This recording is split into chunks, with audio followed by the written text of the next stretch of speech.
So let me give you, as impartial as I can get, my thoughts on the current, speculation as to what is in store. Firstly, for believers in democracy, I agree that Mr. Modi's party has the majority in the Lok Sabha.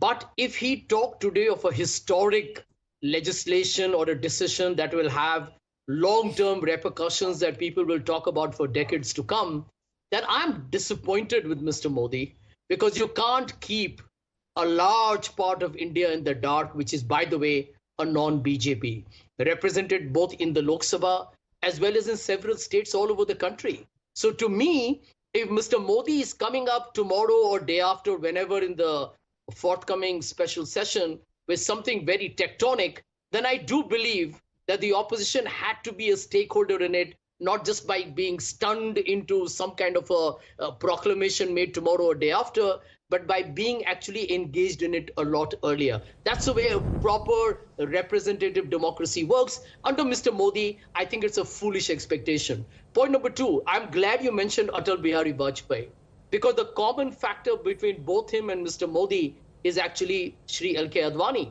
And we know where L.K. Advani is today. Nobody even sees him anymore in a public space. Talk of respecting a man whom I think the BJP lionized for years and years to come.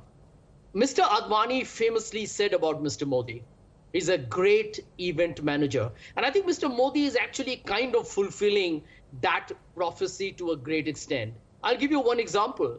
The couple of times that Mr. Modi has tried to surprise India, I think we have all kind of been stunned into some serious inaction, if not altogether paralysis. One was demonetization, which devastated the Indian economy. And the second was a lockdown, which was announced with the shortest notice possible, and which had the tragic sight of migrants walking hundreds of kilometers back to their homes. And I do believe that these were decisions that a lot of Indians have paid for and continue to pay for today. You know, so Dr. Sanjay Jha, Smita, I'm coming to you, but Dr. Sanjay Jha, you know, I find you are normally a very reasonable man, but I find you a tad unfair today. Are you going to just write off the last 9.5 years of Prime Ministership of Prime Minister Modi as just event management?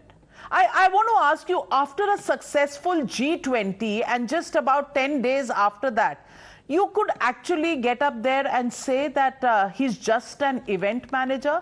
I mean, let's talk of large hearts and let's talk of a little bit of credit giving. There are visuals coming in on your screen of ministers coming out of BJP President Mr. JP Nadda's house, tight-lipped, many leaders coming out. Are they saying something to our reporters? Let's try and listen in.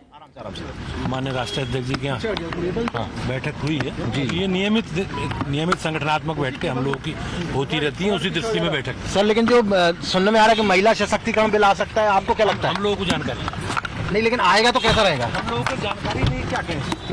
कल गौतम जी, आप लोग रहेंगे कल, नई संसद में shift हो रहे, कैसा लग रहा है? अच्छा लगेगा, सौभाग्य की बात है। Tight-lipped, nobody is uttering a single word, nobody willing to let the cat out of the bag. But yes, Smita, you were interjecting, yes. Yeah, I just want to speak about this thing about event manager.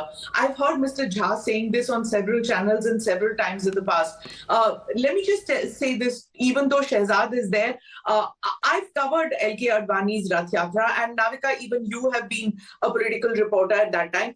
The thing is that Mr. Advani never meant it as a pejorative thing about being an event manager. There's no way that Rath Yatra could have been successful of Mr. Advani had Mr. Modi not been working tirelessly to dovetail that entire thing around the country. And you're talking about a time when there were no WhatsApps, there was no Google Maps, nothing like that. And BJP had a Sangathan, but it was not all that great on the ground as yet.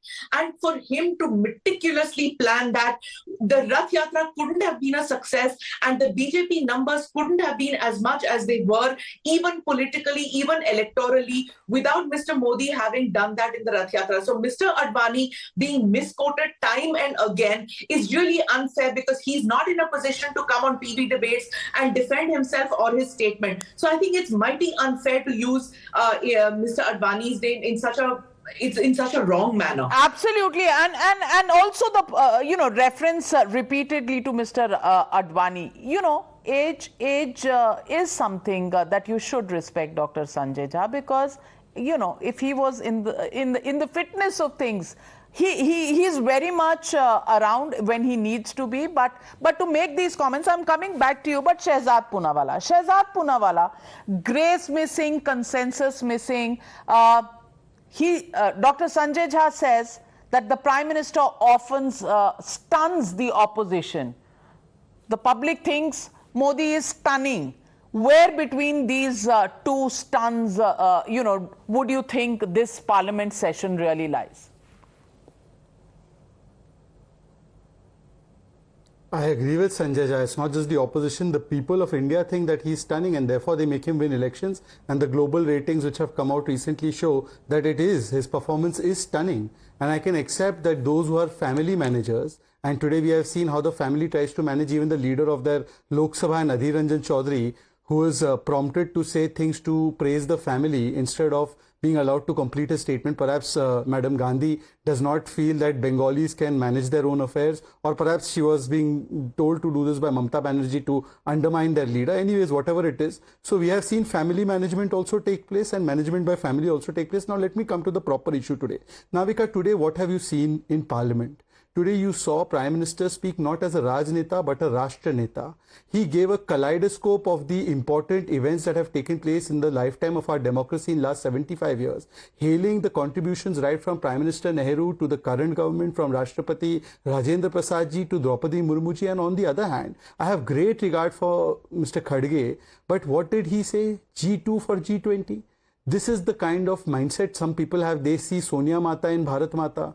They are the ones who put politics above people. Even on an occasion like this, they put Rajniti over Rashtaniti. Be that as it may, a couple of things very quickly. Navika, the ordinary cabinet briefing will not take place on occasions when Parliament is session. You know that when you're covering Parliament, whenever decision is taken by cabinet or any important decision is taken, the Parliament has first right to know about this, and therefore whatever is the decision taken by cabinet will be directly told in Parliament. This is parliamentary procedure. And how can parliamentary procedure be surprising or shocking?